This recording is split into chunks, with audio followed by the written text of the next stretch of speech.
अस्सलामु अलैकुम वरहमतुल्लाहि वबरकातुहू। दोस्तों मेरे चैनल में खुशामदीद। D13007K ट्रांजिस्टर आमतौर पर यह पावर सप्लाइयों के अंदर इस्तेमाल होता है। इसको हम कैसे टेस्ट करेंगे? पूरा पार्ट नंबर है 3DD13007K। लेफ़्ट साइड पे इसका बेस है, दरमियान में कलेक्टर है, राइट साइड पे एमीटर है। Base, collector, emitter. High speed switching transistor है, NPN है।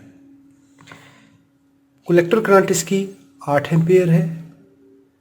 वर्किंग वोल्टेज इसके 400 वोल्ट है, VCEO और VCES ये शॉर्ट सर्किट वोल्टेज होते हैं, ये 700 वोल्ट है।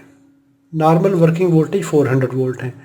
IB 4 ampere, 4 ampere base current. Multimeter को डायोड पे सेट कर लें। एक ख़राब ट्रांजिस्टर है, एक ठीक है। NPN ट्रांजिस्टर में बेस पे आप रेड लीड लगाते हैं।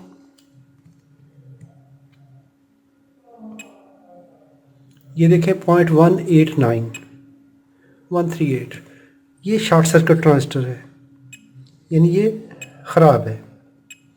Collector to emitter, collector to base, base to emitter सारा शॉर्ट है। इसको साइड पे कर दें।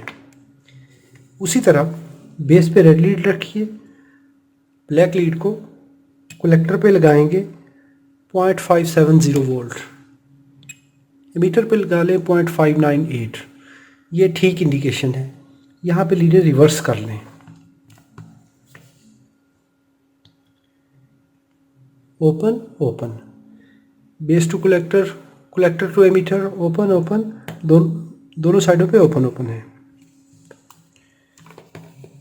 सिर्फ एक कंडीशन ऐसी मिलती है, जब बेस पे हम लगाते हैं रेड लीड, यहाँ पे ब्लैक, यहाँ पे ब्लैक, तो हमें रीडिंग मिलती है। वीडियो अच्छी लगी हो तो लाइक कीजिए, सवाल हो तो कमेंट में लिखिए। Thanks for watching. अस्सलाम वालेकुम वरहमतुल्लाहि वबरकातुहू।